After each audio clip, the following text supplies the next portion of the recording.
بالله من الشيطان الرجيم. بسم الله الرحمن الرحيم. إن هذا القرآن يقص على بني إسرائيل أكثر الذي هم فيه يختلفون وإنه لهدى ورحمة للمؤمنين. إن ربك يقضي بينهم بحكمه وهو العزيز العليم. فتوكل على الله إنك على الحق المبين. صدق اللہ العظیم. سورہ نمل کی آیات ہیں 76 سے 79 تک کی تلاوت ہوئی ہے. 4 آیتیں ہیں اور ان 4 آیتوں میں قرآن پاک کی حقانیت کا بیان ہے کہ یہ برحق کتاب ہے. اللہ کی صفات میں سے ایک اہم صفت ہے اور اللہ کا غیر نہیں ہے. قرآن پاک مخلوق نہیں ہے بلکہ قرآن پاک اللہ کی صفت ہے. اور پچھلی آیت میں جو قیامت میں دوبارہ زندہ ہونا، قیامت کی آمد کے بارے میں جو قرآن کا بیان ہے کہ قیامت آئے گی، تو اس بیان میں قرآن پاک سچی کتاب ہے اور ایک رتی برابر بھی اس میں کمی بیشی نہیں ہوئی. جھوٹ کا تو سوال ہی نہیں ہے. کسی صورت کے اندر قرآن پاک میں کمی بیشی نہیں. اور جو نبیوں کی قوموں کے جتنے واقعات ہیں اس کو سچ یہ قرآن بیان کرتا ہے. مثلا حضرت نوح علیہ السلام کا تفصیلی قصہ بیان کیا، ساتھ میں کیا فرمایا بالکل آخر میں، تِلْكَ مِنْ أَنْبَاءِ الْغَيْبِ نُوحِيهَا إِلَيْكَ مَا كُنْتَ تَعْلَمُهَا أَنْتَ وَلَا قَوْمُكَ مِنْ قَبْلِ هَذَا. یہ غیب کی خبریں ہم بطور وحی آپ کے پاس بھیج رہے ہیں. آپ کو بھی پتہ نہیں تھا، آپ کی قوم کو بھی پتہ نہیں تھا. ہم نے سچا قرآن آپ پہ بھیجا، سچی باتیں آپ نے لوگوں کو سنائی. اسی طرح تِلْكَ مِنْ أَنْبَاءِ الْغَيْبِ نُوحِيهِ إِلَيْكَ، یوسف علیہ السلام کے قصے کے آخر میں یہ غیب کی خبریں، یہ پورا آدھا پون پارا ہم نے بھیجا آپ کے اوپر اور یہ سچی خبر ہے. وَمَا كُنْتَ لَدَيْهِمْ، آپ اس وقت نہیں تھے جب یہ لوگ حضرت یوسف علیہ السلام کو کنویں میں ڈال رہے تھے. آپ کو کیا پتا، آپ تو نہیں تھے وہاں پر، لیکن یہ قرآن پاک آپ پہ اترا. یہ سچی باتیں یہ قرآن پاک بیان کر رہا ہے. اسی طرح حضرت مریم کا ایک واقعہ ہوا تھا جس میں قرآن دازی ہوئی تھی کہ حضرت مریم کس کی کفالت میں آئے گی. تو ایک قرآن دازی ہوئی تھی تو اللہ پاک وہاں بھی یہ فرما رہے ہیں 3 پارے میں، وَمَا كُنْتَ لَدَيْهِمْ إِذْ يُلْقُونَ أَقْلَامَهُمْ أَيُّهُمْ يَكْفُلُ مَرْيَمَ. جب یہ لوگ اپنے قلم ڈال رہے تھے اور قرآن دازی کا ایک انداز اختیار کیا تھا تو آپ وہاں کہاں تھے، لیکن آپ یہ سچی باتیں لوگوں کو بتا رہے ہیں. تو آپ کو تو پتہ نہیں تھا، آپ کو کیسے پتہ چلا؟ قرآن پاک نے آپ کو بتایا. ایسے ہی یہاں والی آیت، اب یہاں میں آ جاتا ہوں. یہاں والی آیت کہ بنی اسرائیل ان کے بڑے علماء وہ بہت ساری چیزوں میں اختلاف کر رہے تھے. نعوذ باللہ ہمارے نبی کا انکار کیا کہ یہ سچے نبی نہیں ہیں. خود آپس میں ان کا اختلاف، بہت ساری سچی چیزوں کے منکر بن گئے. حضرت عیسیٰ علیہ السلام کے بارے میں ان کو بھی پتا کہ انہوں نے عیسیٰ علیہ السلام کو قتل نہیں کیا لیکن ضد پہ اڑے ہوئے. اور حضرت مریم کے بارے میں ان کو پتا کہ پاک دامن خاتون ہیں لیکن ضد پہ اڑے ہوئے، ان پہ جھوٹے الزامات لگائے. تو اس قسم کی چیزیں بالکل سچی اگر کوئی چیز آپ کے سامنے بیان کر رہی ہے تو وہ قرآن پاک ہے. وہ بہت ساری باتیں یہ قرآن پاک سچی سچی آپ کو سنا رہے تو جس طرح یہ قرآن پاک حضرت نوح علیہ السلام، موسیٰ علیہ السلام، ابراہیم علیہ السلام، لوط علیہ السلام، یہ جتنے نبیوں کے بارے میں آپ نے کچھ تھوڑا سا سنا، جیسے یہ قرآن پاک ان کے بارے میں سچا ہے، ایسے ہی یہ قرآن پاک قیامت کے بیان میں بھی سچا، جنت کے بیان میں بھی سچا۔ لہٰذا یہ قرآن پاک راستہ دکھاتا ہے، اور ہمارے اکابر مشائخ فرماتے ہیں قرآن پاک کے بڑے ہونے کی ایک بڑی نشانی کہ محمد صلی اللہ علیہ وسلم جیسی شخصیت کی رہنما کتاب بھی قرآن ہے۔ حضور کو راستہ کس نے دکھایا؟ قرآن نے دکھایا۔ حضور کو راستہ کس نے حضور کے لیے ہدایت کون سی کتاب بنی؟ قرآن بنا۔ صحابہ کے لیے ہدایت کون سی کتاب بنی؟ قرآن بنا۔ تو جب اللہ کے رسول کے لیے رہنما، اللہ کے رسول کے لیے رحمت، اللہ کے رسول کے لیے جو جتنی قرآن کی صفات ہے سب سے پہلے وہ اللہ کے رسول کے لیے ہے، صحابہ کے لیے ہے، تابعین کے لیے، تو قیامت تک جو ادنا سے ادنا فرد ہے اس کے لیے بھی قرآن پاک کیا ہے؟ رہنما کتاب ہے۔ لہٰذا یہ ہدایت والی کتاب ہے سب کے لیے، اور رحمت والی کتاب ہے ماننے والوں کے لیے۔ ہاں، ہدایت والی کتاب ہے، ہدایت مانے راستہ دکھانا، اور رحمت کس پہ ہوگی؟ جو مانے گا اس کو، جو نہیں مانے گا اس پہ رحمت نہیں ہوگی، جو مانے گا یہ قرآن پاک اس کے لیے کیا ہوگی؟ رحمت والی کتاب ہوگی۔ اور کل قیامت کے دن یہی قرآن بولے گا، یہی قرآن بولے گا، بات کرے گا، جیسے کہ رسول اللہ صلی اللہ علیہ وآلہ وسلم کی حدیث آپ حضرات نے سنی کہ روزہ اور قرآن کل قیامت کے دن بولیں گے، سفارش کریں گے۔ روزہ کیا کہے گا؟ رب انی منعتہ الطعام، اے میرے اللہ میں نے اس کو کھانے پینے سے، شہوتوں سے روک کے رکھا، لہٰذا میری سفارش اس کے حق میں قبول کر کے اس کو بخش دے۔ اور قرآن کہے گا میں نے اس کو رات سونے سے منع کیا، یہ اپنی نیند چھوڑ کر کے یہ میری تلاوت کرتا تھا، میری سفارش اس کے لیے اس کے حق میں قبول کر لے۔ تو یہ بولیں گے کل قیامت کے دن، اللہ جل جلالہ ان کو عربی بھی بول رہے ہیں کہ یہ قرآن پاک جیسے آپ پڑھیں گے تو یہ قرآن پاک ہر فرد سے خطاب کر رہے ہیں، ہر آدمی سے یہ قرآن پاک بات کر رہے ہیں۔ اس لیے اس کی تلاوت کا حکم ہے کہ جب آدمی پڑھتا ہے اس کو تو یہ قرآن پاک دل کے دروازے پہ دستک دیتا ہے اور آدمی کو جگاتا ہے، دماغ پہ دستک دیتا ہے، آدمی کو اٹھاتا ہے۔ اگرچہ ہمیں عربی نہیں آتی، ہمیں عربی نہیں آتی، لیکن یعنی یہاں ایک دفعہ میں نے عشاء کی نماز پڑھی، فجر تھی یا عشاء تھی، اور میں نے شراب کی حرمت کے بارے میں آیتیں پڑھی، 7ویں پارے کی آیت پڑھی۔ تو ایسا تھوڑی ہر ایک کو پتہ ہے کہ بھئی یہ کون سی آیت ہے، لیکن وہ آیتیں وہ روک رہی تھی۔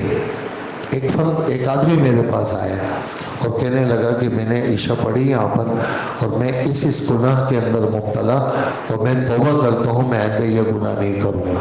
حالانکہ یعنی میں نے اسے کیا پتہ میں نے کیا پڑھا، لیکن یہ قرآن پاک سود کے بارے میں بات کرے تو سود قرآن پاک خطاب کرتا ہے کہ جو سودی لین دین کرتے ہیں خدا اور خدا کے رسول کا اعلان جنگ ہے۔ اب کوئی وہ آیت پڑھے گا تو اگرچہ عربی نہیں آتی لیکن زبان حال سے وہ آیت اس کو یوں مار رہی ہے اور اس کو دعوت دے رہی ہے، اس کو دستک دے رہی ہے کہ دیکھو باز آ جاؤ۔ تو یہ قرآن پاک بھی باتیں کرتا ہے، یہ بھی بات چیت کر رہا ہے، یہ بھی ہم سے کیا کر رہا ہے؟ خطاب کر رہا ہے۔ اس لیے اس کو پڑھا جائے اور بار بار اس کو اپنے اس میں رکھا جائے، اپنے معمولات میں رکھا جائے۔ ہاں، دنیا بھر کے سارے کام ہوتے ہیں، تلاوت نہیں ہوتی۔ آج سارے کام کر لیے، قرآن نہیں پڑھا، جمعے کا اتنا بڑا دن گزرا سورہ کاف نہیں پڑھی، اتنا بڑا دن گزرا، کیا کر رہے تھے تم؟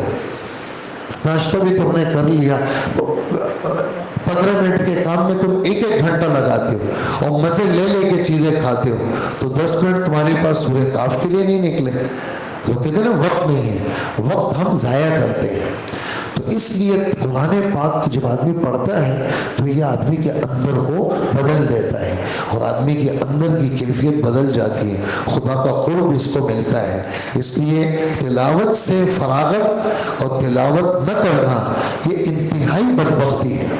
اس سے بڑا بدبخت آدمی کوئی نہیں ہے جو قرآن سیکھتا بھی نہیں ہے اور پڑھتا بھی نہیں ہے، جو قرآن سیکھتا بھی نہیں ہے اور پڑھتا بھی نہیں ہے، دنیا بھر کے ادھر ادھر کی سب چیزیں کرے گا اور اپنے ذہن میں یہ اختراع کرے گا کہ یہ افضل ہے، اپنے ذہن، یہ ہمارے ذہن کی سوچ ہے یہ افضل ہے۔ میں کون ہوتا ہوں کسی کو افضل کہنے والا؟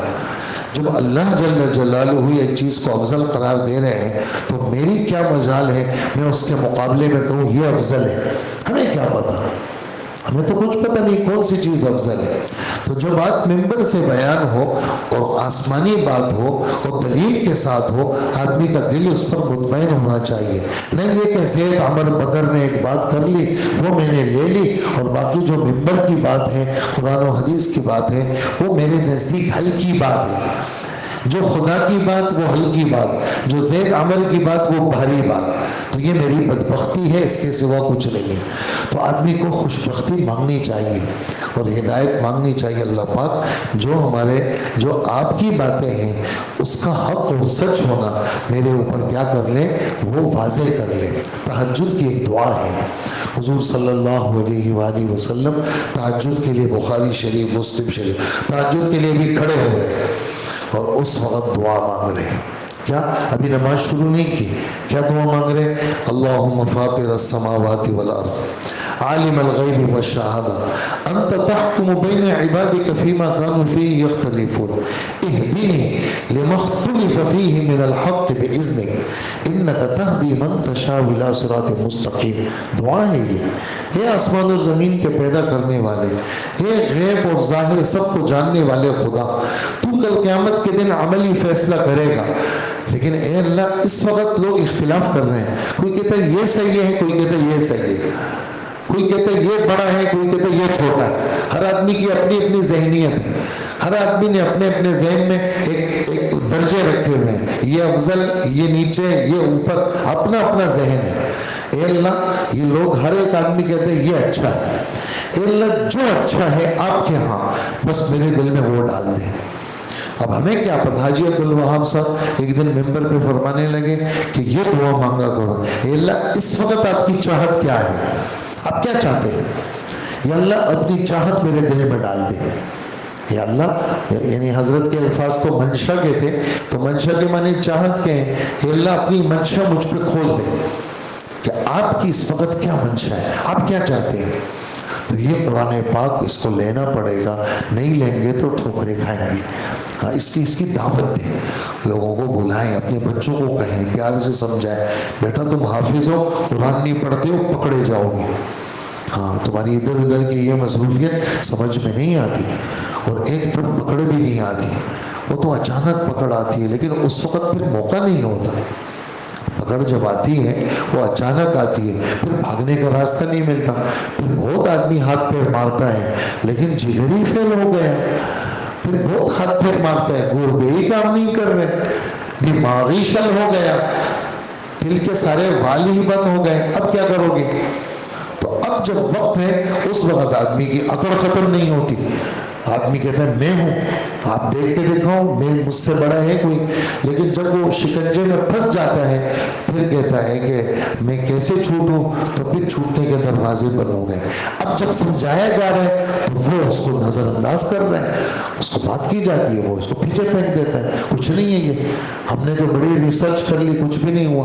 مولانا عمر پالی صاحب تبلیغی جماعت کے ہمارے بڑے ایک عجیب مثال دیتے تھے، وہ کہتے ہیں کہ نافرمان آدمی، غور سے سنیے گا، نافرمان آدمی اس کو جو اللہ کی طرف سے نعمتیں ملتی ہیں یہ اللہ خوش ہو کے نہیں دیتے۔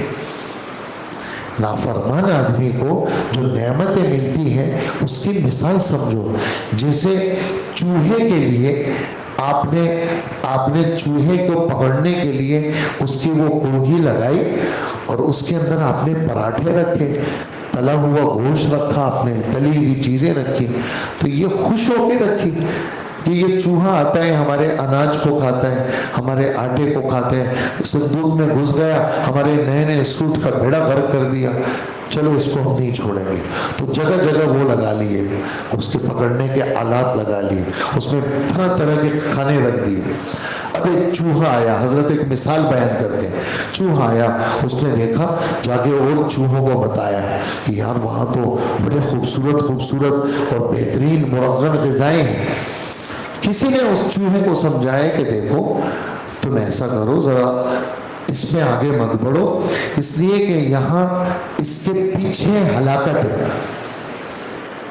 کیا ہلاکت ہے؟ کہا ہلاکت یہ ہے کہ جب تم کھانے کے لیے آگے بڑھو گے تو اس کا وہ تار ہٹے گا اور ایک کڑک کی آواز آئے گی اور تیری گردن اس میں پھنس جائے گی، اور پھر تو نکلنے کی کرے گا، دروازے سارے بند ہوں گے، اور پھر تو چوہے گا، چلائے گا، اب جو ہے وہ نکلنے کا راستہ نہیں ہوگا۔ کہا پھر کیا ہوگا؟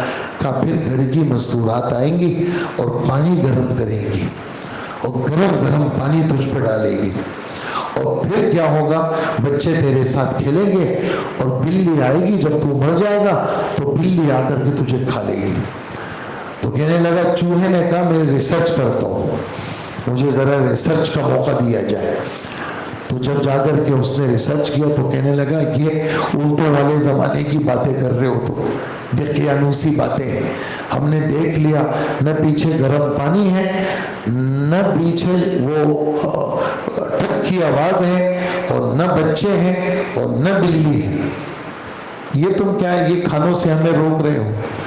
جیسے ہی وہ آئے اور جیسے ہی وہ کھانوں پہ ہاتھ رکھا تو وہ ہٹا اور بند ہو گیا، وہ اب چاروں طرف سے راستے بند ہو گئے۔ تو کہا کہ نافرمانوں کو جو پیسہ مل رہا اور جو مزے مل رہے، کہا وہ اللہ خوش ہو کے نہیں دے رہے، وہ اللہ ناراض ہو کے دے رہے، اور جب پکڑ میں آتے ہیں تو پھر کہتے ہیں ہماری جان چھوٹ جائے، تو پھر جان نہیں چھوٹتی۔ تو اللہ ہماری حفاظت کرے، وقت سے پہلے اللہ ہماری آنکھوں کو کھول دے۔ تو یہ ہے قرآن پاک سچی کتاب ہے، ان ھذا القرآن، بے شک بات ہے یہ قرآن، یہ بنی اسرائیل کے جن جن چیزوں میں اختلاف کرتے ہیں قرآن پاک ٹھیک ٹھیک ان کو بیان کر رہا ہے، اور یہ قرآن پاک سب کے لیے ہدایت ہے۔ مولانا الیاس صاحب ایک دعا مانگا کرتے تھے، یہ مولانا ابراہیم صاحب کا ہندوستان کا بیان ہے، وہ فرماتے ہیں مولانا الیاس صاحب دعا مانگتے تھے کہ اے اللہ اس قرآن میں میرے حصے کی ہدایت ہے وہ مجھے دے دے۔ قرآن پاک سب کے لیے ہدایت ہے، اس میں اتنا بڑا ظرف ہے اس قرآن میں، کیونکہ اللہ کی صفت ہے تو یہ سب کو سما رہا ہے، تو اس میں میرے حصے کی بھی ہدایت ہے، اللہ مجھے اس قرآن پاک کی ہدایت دے دے۔ اور ایمان والے چونکہ رحمت والے ہیں، رحمت کے مستحق ہے، ان کے لیے رحمت ہے، اور کل قیامت کے دن عملی فیصلہ اللہ کر لیں گے، لہٰذا اس وقت گھبرانے کی ضرورت نہیں ہوتی ہے نا، آدمی پریشان ہو جاتا ہے، اللہ کے رسول پریشان ہو جاتے تھے، ہم بھی پریشان ہو جاتے ہیں، ہوگا تو کیا ہوگا؟ تو کیا حل ہے اس کا؟ کہ وہ بڑی ذات جس کی طاقت، جس کی قوت، جس کے پاس سب کچھ ہے، آپ صرف اس پہ بھروسہ کریں، آپ حق بنیں، آپ کے پاس قرآن ہے، آپ کے پاس سچ ہے، ان کے پاس جھوٹ ہے، ان کے پاس اندر کی گند ہے، آپ کے پاس سچ ہے، لہٰذا آپ اللہ پہ بھروسہ کریں، آپ بالکل کھلے ہوئے حق پر ہیں، اور گھبرانے کی کسی قسم کی بات نہیں ہے۔ یہ تھا ان آیتوں کا خلاصہ، اللہ مجھے بھی آپ کو بھی عمل کی توفیق عطا فرمائے۔ ان ھذا القرآن، واقعہ یہ ہے کہ یہ قرآن بنی اسرائیل کے سامنے اکثر ان باتوں کی حقیقت واضح کرتا ہے جن میں وہ اختلاف کرتے ہیں، اور یقیناً یہ ایمان لانے والوں کے لیے ہدایت ہے، سب کے لیے ہدایت ہے، اور ایمان والوں کے لیے کیا ہے؟ ہدایت بھی ہے اور رحمت بھی ہے۔ تمہارا رب کل قیامت کے دن اپنے حکم سے فیصلہ کرے گا، اور وہ زبردست علم والا ہے، لہٰذا اے پیغمبر صلی اللہ علیہ وسلم تم اللہ پر بھروسہ رکھو، یقیناً تم کھلے کھلے حق کے اوپر ہو، اور حق والے کے حق میں فیصلہ ہوتا ہے، اگر دیر ہو جائے تو پریشان نہیں ہونا، اس لیے کہ آپ کس پر ہیں؟ آپ حق پر ہیں، آپ اللہ کی ذات پہ بھروسہ کریں۔ الحمدللہ رب العالمین۔